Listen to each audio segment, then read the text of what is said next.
मुख्यमंत्री माझी लाडकी बहीण योजनेमधून जर तुम्हाला 1,500 रुपये प्रति महिना जर लाभ घ्यायचा असेल तर तुम्हाला 2 महिन्याच्या आत ई-KYC करणं बंधनकारक करण्यात आलेलं आहे।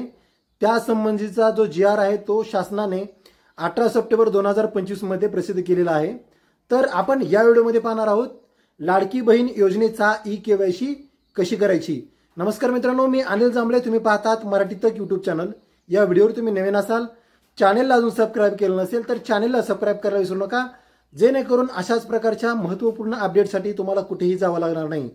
तर वेळ न करता जाऊया आपल्या मोबाईल स्क्रीनवरती आणि पाहूयात लाडकी बहीण योजनेची ई-KYC कशी करावी। तर तुम्ही पाहू शकता इथे सकाळचे म्हणजे पहाटेचे 5:04 झालेले आहेत। KYC या टायमाला होत आहे रात्री 11च्या नंतर आणि पहाटे पहाटे जी KYC आहे ती होत आहे। तर आपल्याला जायचं आहे गुगल क्रोम वरती आणि गुगल क्रोम वरती गेल्यानंतर आपल्याला तिथे टाकायचं आहे लाडकी बहीण .महाराष्ट्र.gov.in। तुम्हाला मी टिक मार्क करून दाखवतोय। ही जी वेबसाईट आहे या वेबसाईट वरती जायचं आहे। याची जी लिंक आहे ती डिस्क्रिप्शन बॉक्स मध्ये मी खाली देतोय, तुम्ही डायरेक्ट त्याच्यावरती क्लिक करून या वेबसाईट वरती येऊ शकता। तर त्याच्यावरती क्लिक करूया। क्लिक केल्यानंतर आपल्याला जी काही KYC आहे ती KYC च्या वेबसाईट वरती जाणार आहे। नेटवर्क स्लो असल्याने थोडा उशीर लागतोय।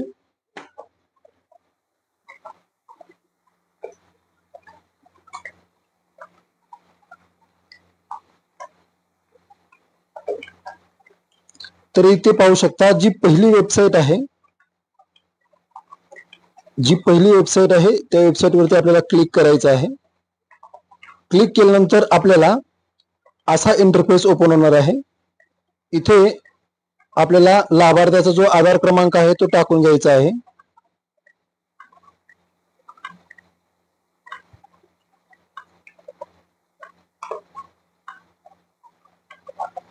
त्याच्यानंतर कॅप्चा आपल्याला व्यवस्थितपणे टाकून घ्यायचं आहे, चुकायचं नाही।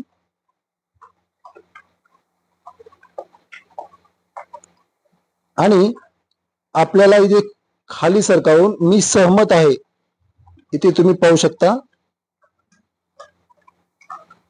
मी सहमत आहे याच्यावरती इथे क्लिक करायचं आणि OTP पाठवायच्यावरती क्लिक करायचं आहे। तर आपलं कॅप्चा चुकलेला आहे, कॅप्चा परत एकदा आपण व्यवस्थित टाकून घेऊ आणि मी सहमत आहे OTP पाठवायच्यावरती क्लिक करायचं आहे। तर इथे पाहू शकता आपला जो OTP आहे तो OTP इथे गेलेला आहे। 10 मिनिटाचा आपल्याला हा वेळ असतो OTP आपल्याला टाकून घ्यायचा आहे। OTP आपण टाकून घेऊ आणि सबमिट करा या बटनावरती क्लिक करायचं आहे। तर इथे तुम्हाला पाहू शकता पुढचा जो ऑप्शन आलेला आहे तो आलेला आहे वडिलांचा किंवा पतीचा आधार क्रमांक। जर लाभार्थी महिला विवाहित असेल तर त्यांच्या पतीचा आधार क्रमांक टाकायचा आहे आणि जर ती अविवाहित असेल तर त्यांच्या वडिलांचा आधार क्रमांक आपल्याला टाकून घ्यायचा आहे। मी इथे आधार क्रमांक टाकून घेतो।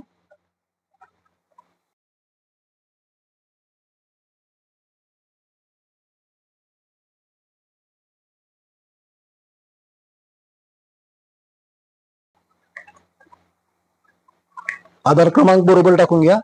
परत कॅप्चा देखील आपल्याला बरोबर टाकून घ्यायचा आहे आणि परत एकदा त्याच पद्धतीने मी सहमत आहे याच्यावरती क्लिक करून OTP पाठवा या बटनावरती क्लिक करायचं आहे। परत एकदा OTP गेलेला आहे, तो देखील OTP आपल्याला इथे टाकून घ्यायचा आहे आणि सबमिट करा या बटनावरती क्लिक करायचं आहे। त्याच्यानंतर आपल्याला इथे जी माहिती भरायची आहे ती लक्षात येणार नाही, आपल्याला इथे डेस्कटॉप व्हर्जन आपल्याला निवडायचं आहे। त्याच्यानंतर आपण पुढची प्रोसेस पाहूयात। आता जात प्रवर्ग निवडायचा आहे। तुमची जी कास्ट आहे ती आपल्याला कास्ट निवडायची आहे, सर्वसामान्य। त्याच्यानंतर 2 नंबरचा जो प्रश्न आहे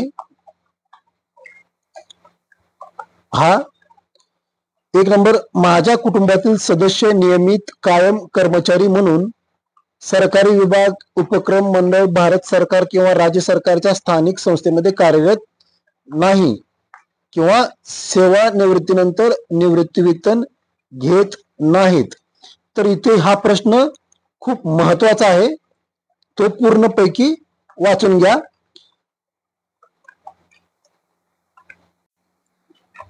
तर हा प्रश्न आपल्याला बरोबर वाचून बघायचा आहे आणि इथे आपल्याला जो योग्य पर्याय असेल तो आपल्याला निवडायचा. इथे होय टाकायचा आहे.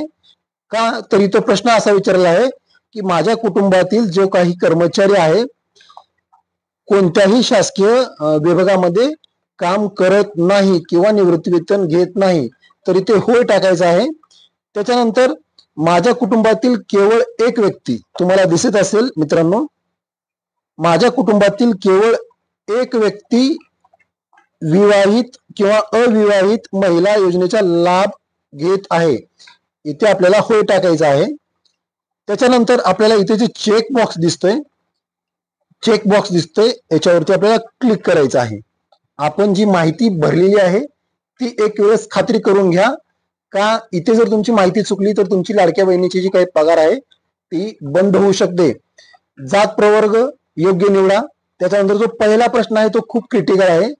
माझ्या कुटुंबातील सदस्य नियमित कायम कर्मचारी म्हणून सरकारी उपक्रम, मंडळ, भारत सरकार किंवा राज्य सरकारच्या स्थानिक संस्थेमध्ये कार्यरत नाहीत किंवा सेवानिवृत्तीनंतर निवृत्तीवेतन घेत नाहीत, तर त्याला आपल्याला होय करायचं आहे. आणि जो काही इथं असेल माझ्या कुटुंबातील केवळ एक विवाहित, एक अविवाहित महिला योजनेचा लाभ घेत आहेत, इथं देखील होय करायचं आहे आणि सबमिट करा या बटनावरती क्लिक करायचं आहे. तर तुमची जी ई-केवायसी आहे ती इथे यशस्वीपणे पूर्ण झालेली आहे. तुम्हाला इथे दिसणार आहे तुमची ई-केवायसी पडताळणी यशस्वीरित्या पूर्ण झालेली आहे. तर अशा पद्धतीनं आपल्याला लहान लक्ष देऊन तुमची ई-केवायसी करून घ्यायची आहे. ई-केवायसी करताना गडबड करू नका. आणखी आपल्याला जवळपास 58 दिवसाचा जो काही कालावधी आहे तो बाकी आहे. योग्य व्यक्तीकडून तुमची ई-केवायसी करून घ्या. ई-केवायसी करताना कोणती जरी अडचण आली तर कमेंट बॉक्समध्ये कमेंट करा. आमच्या व्हॉट्सअप चॅनलवरती जॉईन होण्यासाठी खाली लिंक दिली आहे, त्याच्यावरती जाऊन तुम्ही लिंक होऊ शकता.